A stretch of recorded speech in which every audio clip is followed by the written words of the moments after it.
and welcome to A Cat in the Garden. I have Luna here today. I know I don't show her off too often because she is a little bit older and frail and sleepy, but she's also the cutest and she's the best girl. So I figured every once in a while I will bring her on for a video. I don't know why I don't do it more often because she just sits here.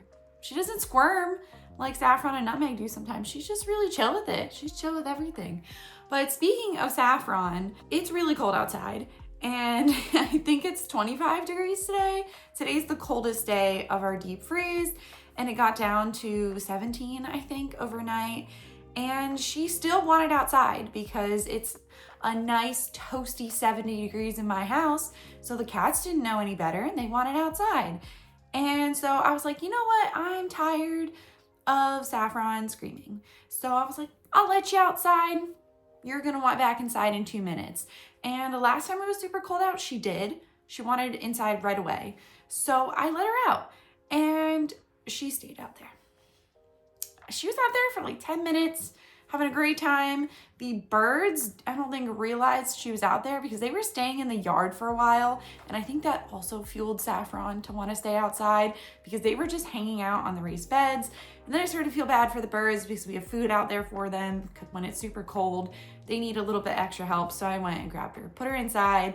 She was freezing cold, but she did not care. She did not care one bit, but she's just a goofy girl. She is just the goofiest little cat. And I would never leave her outside for too long. I think 10 minutes would be the maximum, especially when it's this cold. Luckily, she's really fluffy, but Luna has the right idea. She has no desire to go outside ever. Ever. I could leave my door open and she would not. I would not do that because I love her. She's my precious girl. But she has the right idea. She knows it is warm in here. She has all the blankets. She has everything she needs. And she's just a happy girl because of it. Yes, you are. You're just a happy girl. So moving on from story time, I'm gonna let Luna take a nap on the daybed in here. And we are going to get to the point of this video, which is updates on my Scindapsus collection. And I know Scindapsus is not the most popular type of plant out there, but they are to me. I love them. I think they are severely underrated, and I'm going to keep speaking Scindapsus into existence because I think everybody should own a Scindapsus. I just love them so, so much. So I'll give some updates on my collection. Things have been growing and it's very exciting. So I'm gonna start with probably a couple of boring updates and then we'll get into some more exciting ones. But first is going to be my silver lady. It was watering day today, so a couple of the leaves are a little curled, but I think it mostly looks fine. I think I am gonna chop it back again soon. I did chop it once. Yeah, here. Right? Yep, I chopped it here and it's grown all of this since because I really wanted it to be a fuller trailing plant, but it's not following along with what I had envisioned for it. It looks really cute trailing. So maybe when I chop it up, I actually keep some of the propagations and make a fuller basket-like plant. It does have in the back this tiny little leaf growing. I just noticed that now. So that is a new growth point from somewhere, which is exciting. But this is such a pretty plant. I love having it in the collection. Really easygoing, lets me know when it's thirsty. Does need a repot for sure. Those water roots are crazy. But other than that, it's just really easygoing. I got this from Wild Roots probably over a year ago now, maybe a year and a half, and it's just loving life. Just loving life, so that's an easy update on this one. I also own 3 trailing Scindapsus that I have in my living room that genuinely just look the same. One's an Argyrius, this one, and a Silvery Ann, and an Exotica. And they all just look a little leggy and scraggly, and they're low light, and they're very low maintenance. So this is what they all look like. This is the most manageable one to bring in and show y'all because it's the shortest. My Silvery Ann is probably 8 feet long, so I'm gonna leave that be, and my Exotica is probably 6 or 7 feet long. So this is much more manageable. The leaves on this one are really tiny and cute, and I love the pattern on it. It's like the opposite of a silver lady to me. And this one is the most bushy of them all. I know it still looks super scraggly, but my living room plants, they're just low maintenance. I don't focus on them being the biggest, beautiful plants that could be. If I really wanted to, I guess I could. Maybe I'll like buy another one, just make it bigger. But they're just fun. They're just fun little plants. I really like plants that I don't have to worry about for my living spaces. This is definitely one of them. I never worry about this plant at all, and it's just chilling. It's just chilling all the time. Always growing a little bit. Got new growth right here, so it's always got something going on, but other than that, I just let it be. We also just went over this plant in my recent propagation video, so I'll just be quicker about it. This is my Scindapsus Platinum. This was one of the first rare Scindapsus I bought. It is not by any means rare anymore, not even close. But I did recently chop it with y'all, and I have it just circled around this pole. It is on my to-do list to really get this thing started over, completely chopped up and growing up a pole again so I can get nice, big, beautiful leaves. That was always my goal for this plant. And the leaves on the pole are a decent size. They're not tiny. And it has actually completely rooted through this pole. I don't know if it's easy to see, but there are roots, here's one, running down the entire moss pole. So Scindapsus root really easily into moss, and they're just very happy. This is, I've said multiple times, my fastest growing Scindapsus. This one is most like a weed. So if you are one of those people that doesn't like how slow they can be, this would be the one for you. This one's very fast, way too fast for me to keep up with most of the time. But it's just so pretty. I love silvery plants, and I feel like silvery Scindapsus I might be starting to love more than Hoya. I know that's such a bad thing to say, but I love it. I just love the look of it. And even if it is scraggly and I've just wrapped it around itself multiple times, it looks really full. So I can't complain about it. I still love it. I still love it so much. And it hardly ever loses a leaf. It just keeps growing and growing and growing and growing into eternity. And we're just one step closer because I just propagated it. So we're one step closer to getting it where I want it to be. Hopefully this year, I would like to be able to finally fix it completely. That is, I guess, a goal for this year, but it's doing really well, so I can never complain about it. I bought a ton of Scindapsus in 2024, so I'm gonna move on to the ones that I bought last year. This is the one that I bought at the plant ward over the summer in Massachusetts, and then I flew it home with me. So this is the Jade Satin Aurea, and it was really slow to establish. It took a little while, lost a leaf, got a little damage from the flight, but then it finally grew a new leaf, and it came out kind of wonky because I'm trying to set it up to grow on this pole. And now I actually do have enough of a stem where I can start filling up this pole a little bit. I put it on the pole prematurely just to sort of train the stem. Sometimes you gotta give your plants a little bit of help. And so the new leaf did come out a little wonky. It's got some tears in it, but it has a really good variegation, and it is pretty much hardened off at this point. So I'm very happy with it. I think this plant has a ton of potential, and I don't know if y'all can see, but the stems on these last two leaves and like the petioles, I guess, and the stem itself, they have great variegation, a really good mix of yellow and green. So I feel really good about this specific plant that I got, and it is starting to put out some little root nubs here and there. So I think it will be growing really steadily. I would really love to see it grow up this pole this year, at least maybe halfway. I feel like that's a bit ambitious given how slow this plant has been. These are the only two leaves that have grown in my care. But now that it is established, it's doing a lot better. I feel like it'll start growing a little faster. I don't see too many new roots coming out of it, but the new growth is a good sign that it is much more established and it's a bit happier and it's settled into its environment. So I am feeling really good about that. And now on to my PlantCon Scindapsus. I have had to put more moss in all of the moss poles since I last checked in with y'all with these plants.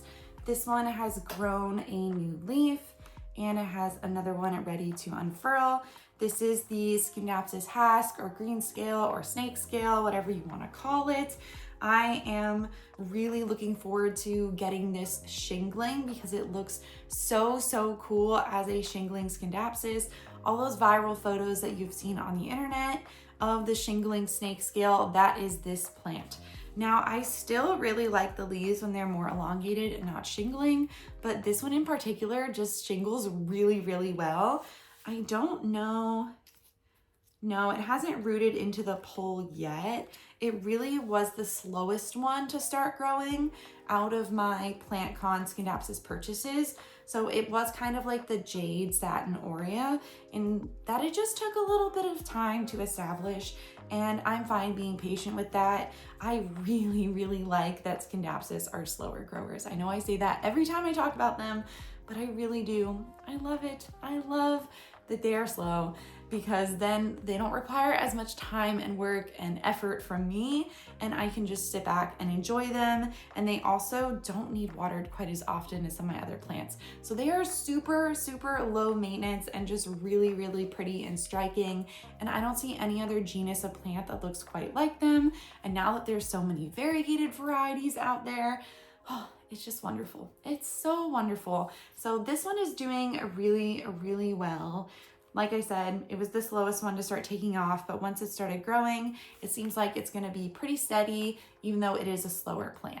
If these next few look thirsty, it's just because it was watering day. I did water them a couple hours ago, but they still haven't quite perked back up yet. They will.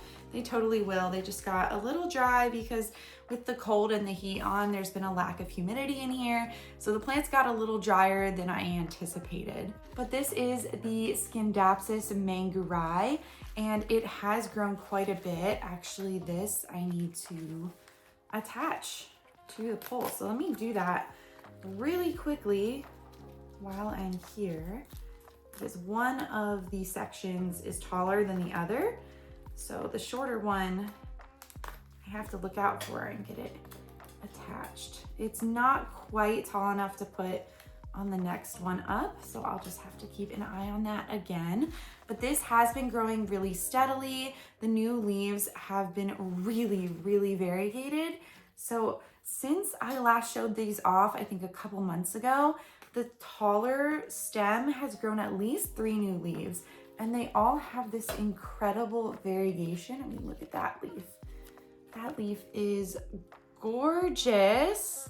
And then the shorter stem is here, has grown at least 2. So it grew this leaf and this one right here. So they are just beautiful. I'm really loving the variegation on this plant overall. It did not continue the half moon trend, but that's totally okay. I don't mind that at all. It's just growing really well, hasn't put out any runners, and I don't think it's rooted. Oh, it is a little. Okay, so at the bottom, it is rooted into the pole a bit. So hopefully we can get it more rooted into the pole up top. The leaves are not getting smaller in size, which is good. They're not really getting too much bigger, I don't think yet, but they're not getting smaller. So that is a good sign. If they do get smaller, then I would be watching out for runners, but it's been pretty steadily the same size growing up the pole. And I've had this since October, was PlantCon, end of October, and it's still on the same pole. That's what I love about how slow they are. I have not had to give it an extension yet, and I'm really worried when I do because it's in a plastic pot, and I think it would be really top heavy if I gave it another pole. So if I have to give this one an extension, I have to repot it. So not looking forward to that much at all. It looks like we've still got maybe a month or 2 left, maybe 3, before I have to worry about that. Maybe that'll be for the next Scindapsus update, but this plant has not disappointed at all. I had no idea it existed when I walked into PlantCon, and I am so happy I bought it because it is so striking, so beautiful, such a unique plant in my collection. And I am just really excited to see the new growth on this one. This one and the Pea Sun are the 2 plants in here that I probably watch the most. maybe followed by the Mayari. Of course, the variegated Scindapsus. I love them so much, what can I say? I watch them the most. Every time I come here, I'm like, oh, is there a new leaf? How's it doing? How's it doing?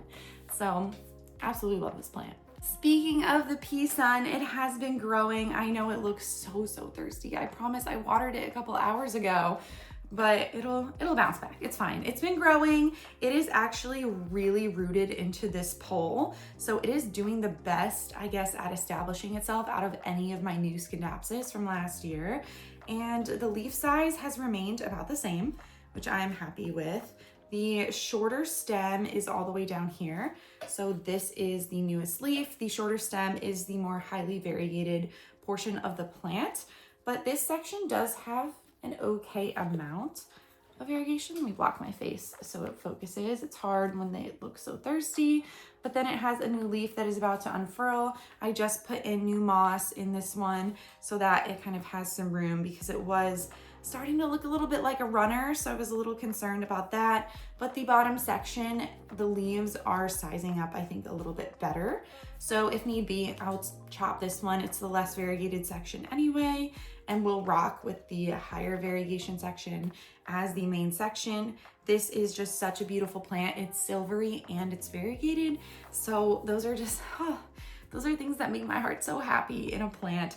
It is really beautiful. I love it. I do wish it looked a little bit perkier right now, but that's totally okay. I think you guys will get the point. It'll bounce back and it'll look fine in just a couple hours, but it is so beautifully variegated and it's such a pretty plant.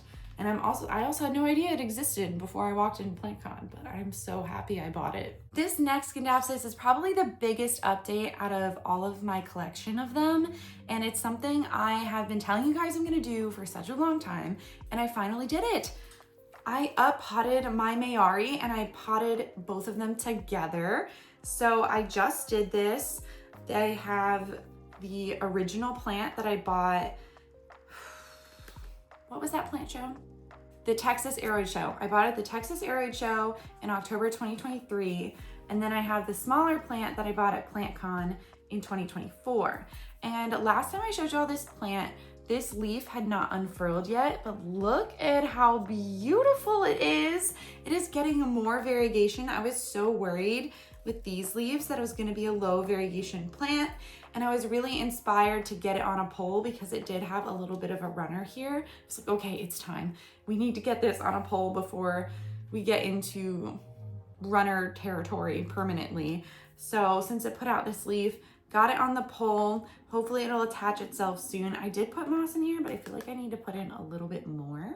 I don't think I put in enough. Let me just put in some more really quickly. Okay, that looks a lot better. I think it is at the point where if a new root nub comes out of the node here, it'll attach itself. And then I am waiting for new growth from the smaller section. The plants do look different. They are both Mayari, or at least they were labeled as Mayari, but they look so different to me. So we'll keep track of that, see how they start growing. I mean, the variegation is more sectoral on this one, and it's got a more mottled look on this, but the bottom was sectoral variegation. So we'll just see. They're probably the same plant. It's just presenting in two different ways. It is gorgeous. I really love it. I think, honestly, I don't even regret paying the high price tag of $100 for this 2 years ago. I got this for $15, so I don't mind it. There are some plants that I do regret paying a high price tag for. This one I don't, just because I love it so much, and it's been really stable. And even though it didn't grow for the longest time, it didn't really regress either, and it was well worth the wait because it didn't revert. It's got beautiful variegation and it's doing well now. It's growing, it's healthy, it's happy. So would I pay $100 for a tiny plant again? Probably not. Like, this was a cutting basically when I got it, a rooted cutting. I wouldn't do that again, but I don't regret the purchase, if that makes sense. So that's good. I mean, it always sucks when you kind of regret a plant purchase or regret spending so much on a plant because the market always is just going way down. But this one I do love. I think it was well worth it in the long run, and it's just really pretty. My Scindapsus mostly, I don't get them to propagate and sell or anything. I don't like propagating them unless they have tons of runners. I just want them for my personal collection because I love them so much. So this was well worth it to me. And I think if we get more leaves like this one, we're gonna be doing just fine. Hopefully it doesn't take a year to settle into this new home. I am a little worried about that, but we'll see. We'll just have to wait and see. Finally, I have another really, really thirsty Scindapsus. This is my most dramatic one. I water it the same time that I water all of my other Scindapsus. They all get water on the same day. And this one just looks so much worse than the others, but it's fine. I mean, it's gonna perk back up. It's gonna be fine. I'm showing it to y'all because I just wanna be honest. Like, this is normal plant collecting. Sometimes plants go a little too long without water. Sometimes they get a little dramatic, but this plant's doing really well. I gave it a pole extension not too long ago, and it's already outgrowing the pole. So that's fun. I didn't think I would have to give it another extension so soon, but that's okay. It's really gorgeous. The leaves on this plant have sized up so much. They're massive. It is hard to tell because I let it get a little too thirsty, but they are as big as the palm of my hand. They are so big. So it's doing well. It's just being really, really dramatic. It's just a dramatic little plant, and that's totally okay. Not really little anymore, I guess you could say, but it is a very dramatic. And my other light did come in, so my husband and I are going to finish up the cabinet this weekend, and then I'm gonna put all of the plants back up there, and I'm hoping they're going to be mostly Scindapsus. I think it's going to look so cool. It's gonna be the best backdrop, honestly. And it's gonna be so many beautiful climbing plants, and they're all gonna be just perfect. So I'm looking forward to that, and that way it'll also be easier to water them all, because this one right now is on the floor, and I have an elbow on the floor, and I just have plants scattered everywhere because they're all supposed to be up there, but I wasn't gonna put them all back up there, especially this one because it's heavy, because we gotta lift this top off to get the light back in, well, the new light, I guess, in the cabinet. And then hopefully these Hoyas will be doing a lot better once the light is in there as well. So I'm very excited. The plant room is almost done. My husband was like, finally, your plant room's going to be done, and you can just get all your plants off the floor. And I'm very, very much looking forward to that. So that's it for these Scindapsus plant collection updates.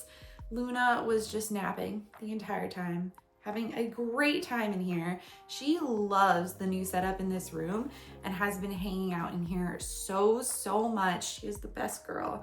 And if you want to see her more often in my videos, just let me know. She really is so well behaved. I don't know why. I'm always like, she's so fragile because she's old, but she truly is fine, and she doesn't mind just sitting on my lap or sitting like this. She's the best girl. But thank you so much for watching. If you like this video, make sure to give Luna and I here a thumbs up down below and subscribe so you don't miss anything from us here on the channel. Thanks again, and we'll catch you in the next one.